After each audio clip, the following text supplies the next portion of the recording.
gentle waters of the Turkey Brook, and I'll be following this brook, I think, along quite a lot of the walk today, but that isn't the aim of today's walk. So that's where I'm heading, 40 Hall Park. I'm not sure if I'm going to Hadley Wood or not, I think so. So the plan today is to walk a section of the London Loop, and I often do follow little bits of it by accident, because I kind of have a prejudice against these kind of prescribed ways, which is odd and a bit stupid really. I followed old walking routes from old topographical guides, so why not a contemporary one? And it's been kind of in the back of my mind for a while. And Voxley, who regularly comments on these videos, he recommended actually this section through to Chingford, so I haven't got a massive amount of time today. So this sort of 8.5 mile section here to Cockfosters seems like a good idea. Obviously Enfield was really dirty lens, so this is just not on.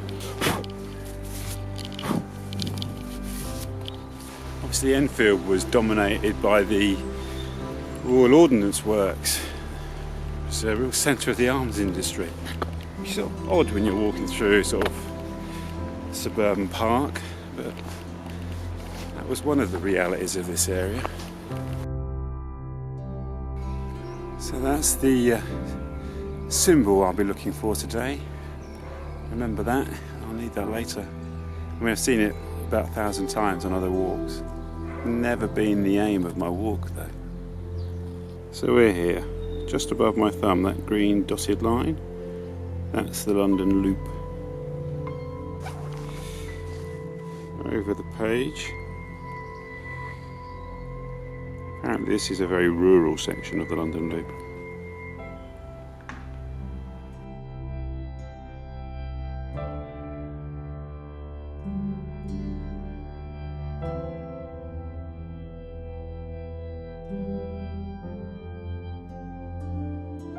Turkey Street. Not sure whether the street is named after the brook or the other way around. The Turkey Brook once again.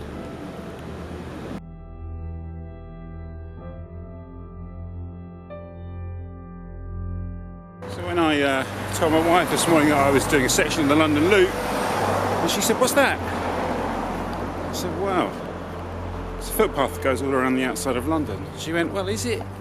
Does that mean it's like an M25 for walkers?" No, it's a pretty good description.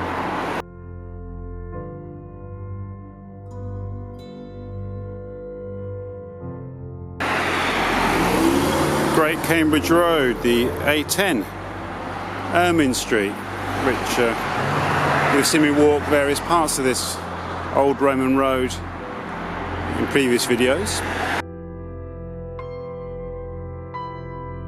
Imagine the Roman legions and the chariots pounding along this road heading north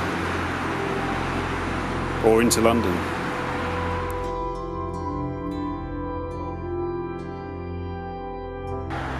So across the footbridge, and now we go into the 40 Hall estate. A little bit of a decision point here, because there is a manor house here from, it was built in 1620 I think, or 1630, which could be interesting, and there's a museum there. I do like a good local museum, but it is slightly off the path, so I don't really know. I think, well, you'll find out, won't you? You'll see. If we end up in a museum, that's what I'm doing. Enfield, actually, and Edmonton, which is nearby, was both a place of very ancient settlement, prehistoric settlement. There was recently a discovery of a Bronze Age settlement in Enfield. So it's been a place of human habitation and interaction for millennia. Oh, look, the New River Path crosses through here.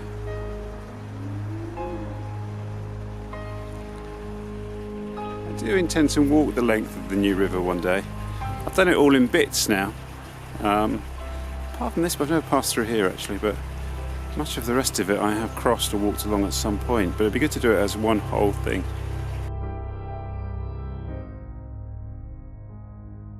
Here's a map of the park, so you can see how much of a deviation it will be. I'm here, and the London Loop I think goes around here, whereas the house is down here. Where is it? There. What might be more interesting is the site of, what's that called? Elsing Palace, the Tudor Palace. So I think this might be the site of the bridge.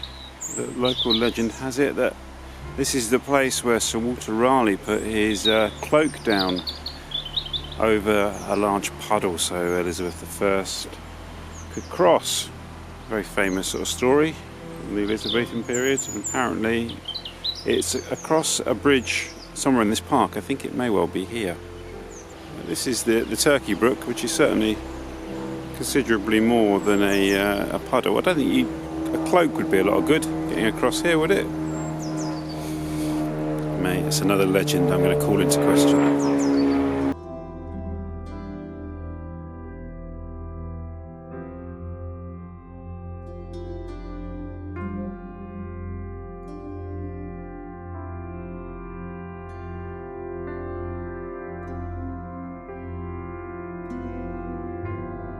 January can be a bit of a bleak month, can't it?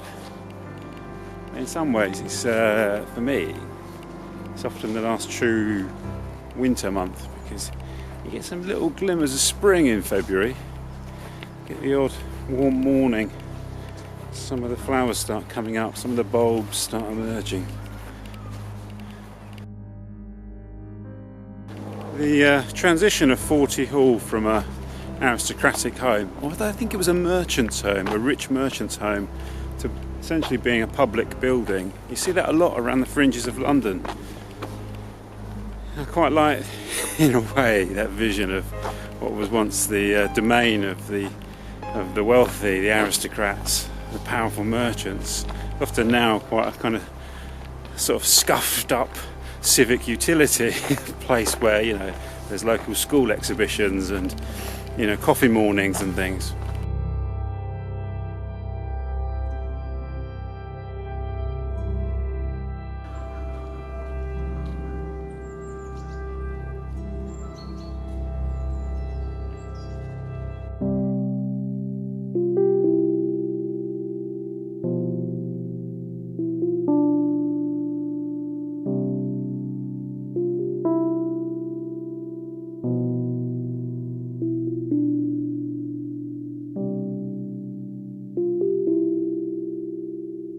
Half a mile now to Clay Hill, another place I've never been before.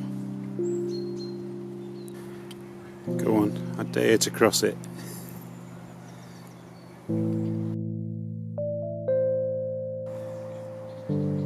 Sheep grazing on a hilltop. Is that an image you traditionally associate with North London and Enfield? Glorious stuff, eh? So here it looks like we crossed the old course of the new river. At some point I suppose it must have been redirected with the growth of the outer London suburbs. Bearing in mind the new river was constructed, I think, when was it? Probably about the same time as 40 Hall, I think it's around the 1620s. Rose and Crown. That looks like a good old pub, doesn't it?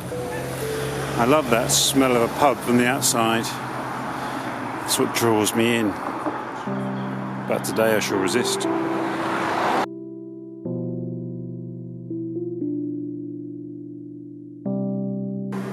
Hilly Fields Park. That's where we're going next. So a notification of a local campaign to save Greenbelt land at Enfield Road under threat by Fairview Homes. This is the field with horses between, the Jolly Farmers Pub and Oakwood.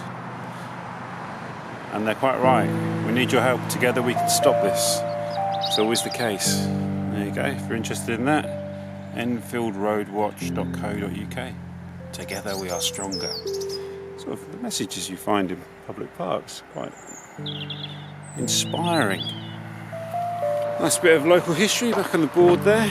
I think this must have once been part of Forty Hall, because that relates to Forty Hall. It tells the story of how I think it was Sir Nicholas Rainton, who was the owner and the builder of Forty Hall. He defied Charles I, who, as we know, was quite a decadent, money-grabbing king. And he wanted a list of all the richest people in the district so he could tax them to get some cash out of them. And Rainton refused to give it to him, so he was imprisoned. But then the people of London rebelled and he was forced to be released. And of course we all know what happened to Charles I. He got his head chopped off. So there you go. Let that be a lesson. I'm reading a great biography of Thomas Becket at the moment. Fantastic. Another great gift from my sister, Kathy. And many instances of Londoners having great influence on national affairs and the influence that they exerted over royalty. And that book is going to inspire at least one, if not 2 or 3 walks actually. Watch this space. Look at that beautiful bandstand. Unfortunately for me, it's locked up. I was going to sit in there and have my lunch. I'll have to find a bench somewhere else.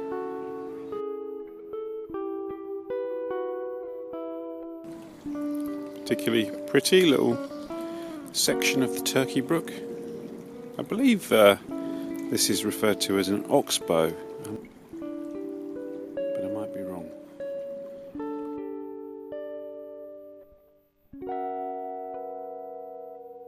Can you see that white bird there wading through the water? I'm not sure what it is. I'm not sure if it's a heron. I should be able to recognise a heron given that we've got so many around Wanstead on the River Roding. Try and get a bit nearer.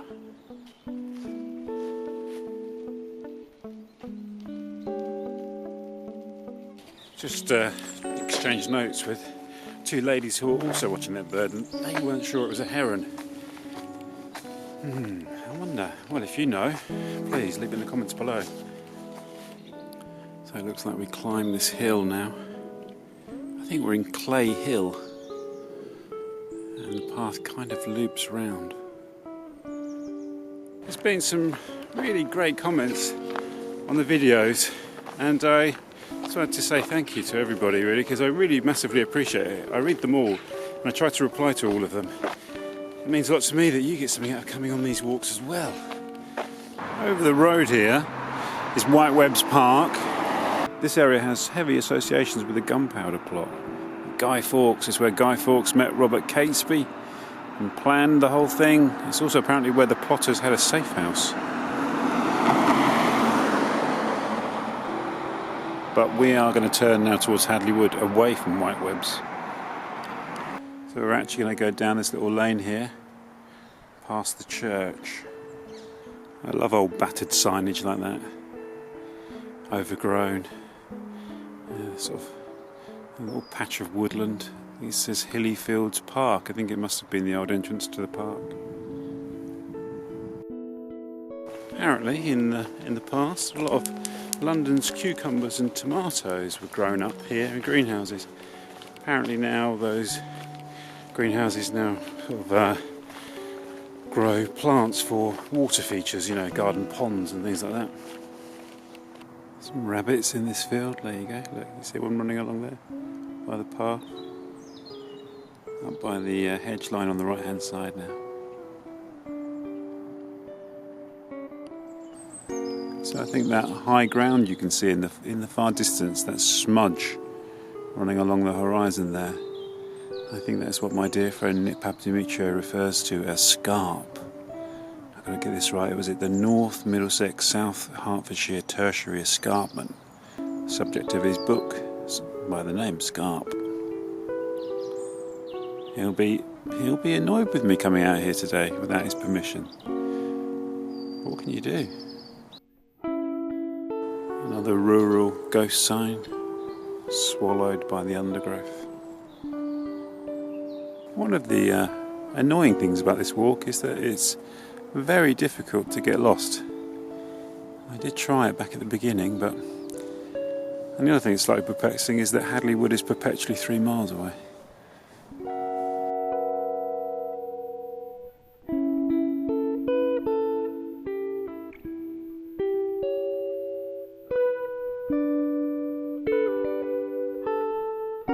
I think this is my favourite bit so far, actually.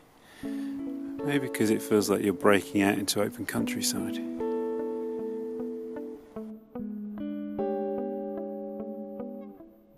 And if I wasn't following the London Loop, I would almost certainly take that footpath there, go up around that field hedge to the high ground. I think, I've got a funny feeling that might be the Green Chain walk. Big old sprawling farm there, along this lane. I think it's called Rectory Farm. Nestled into the hillside. One of my favourite books about place and landscape and history is a book called In Search of England by Michael Wood, based on the famous book by H.V. Morton, although it's his own journeys. I think he mimics the first journey after that. But he looked at how a lot of the sort of hill farms in North Devon were on sites of very ancient occupation. Sometimes there were Roman villas constructed on that site, and then the Roman villas often followed on from pre-existing settlement sites. It's quite interesting when you look at a farm. You think, wow, I wonder how long people have been dwelling upon this place. We had some really strong winds recently, and it seems to have blown some of the trees down across the brook here. Damn, I wish I'd seen that on the other side of the bridge before I galloped over it. That is the first time I have seen a no galloping sign. Well, actually anywhere, not just around London.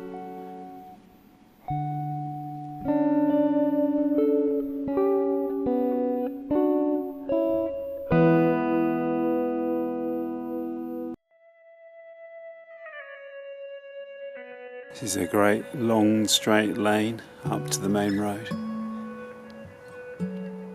Makes me think of Wim Wenders, that film, Kings of the Road. It's about 3.5 hours long. It's got some amazing images in it.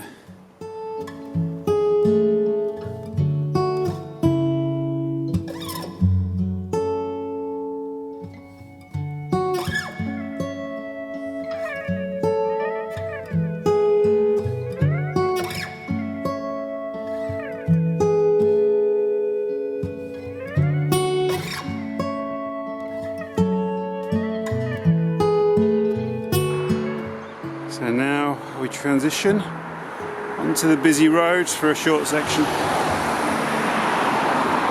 I mean, this really does feel like the edge of London, doesn't it?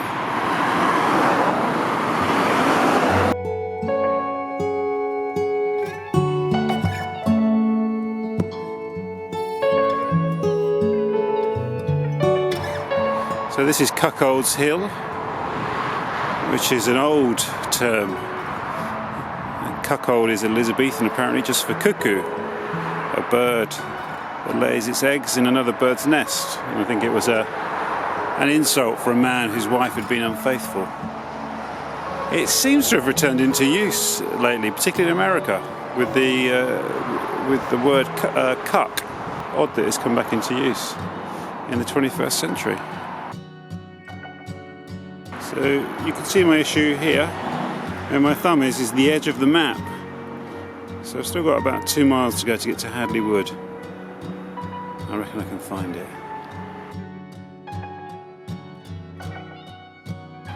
Delightful little path here along the field edge. I think we're now in Enfield Chase Park. I think this is now the Salmon Brook. This looks like it should be more than just a manhole cover. I mean, maybe it is. Maybe the manhole cover is just to distract us from its true purpose, which is a portal to the underworld. It is probably just a manhole cover, isn't it? So apparently the area at the top of the hill there is known as Botany Bay. And I have no idea why. I'll have to look that up. When I told my wife earlier that I was going to Botany Bay, She, being Australian, said there was a song I had to sing when I got here. Can I remember it? I'm afraid I can't. Singing to reliability, singing to reliability, singing to reliability. We're bound for Botany Bay. Singing to reliability, singing to reliability, singing to reliability. We're bound for Botany Bay.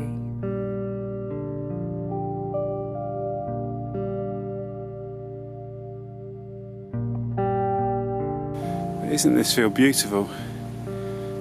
Even in its bare winter state, it's really gorgeous. So here goes, just the last section now, up the side of this wood, over the road and down through Trent Park. Most likely finishing in the dark. An obelisk over the road in Trent Park. I guess we'll have to investigate what that's all about. So this is Moat Wood. Now I have seen one person speculate that this was actually the site of Camelot, King Arthur's Camelot, and there's an actual whole book about it that I saw in Watkins' Esoteric Bookshop. So it says nothing is known of the origins of Camlet Moat, but it must have come into existence in some form when Enfield Chase was created as a hunting preserve by Geoffrey de Mandeville around 1140. So it's around the time of what's that? King Stephen and Matilda and the Civil War and all that business. So it makes sense to create a stronghold.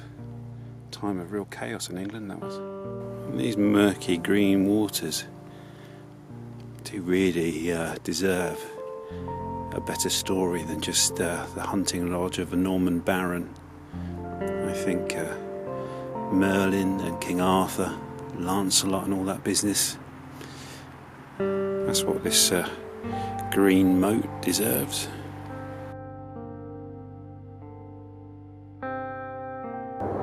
These woods have a kind of mythic feel to them, don't they?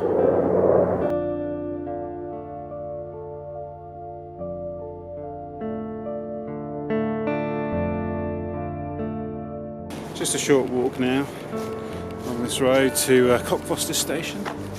Thanks for coming with me on this walk along the London Loop from Enfield Lock to Cockfosters.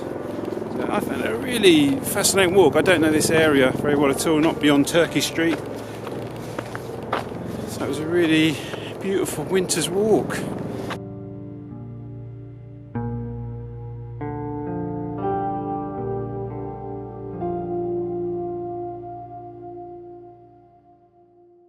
Singing to reliability, singing to reliability, singing to reliability. We're bound for Botany Bay.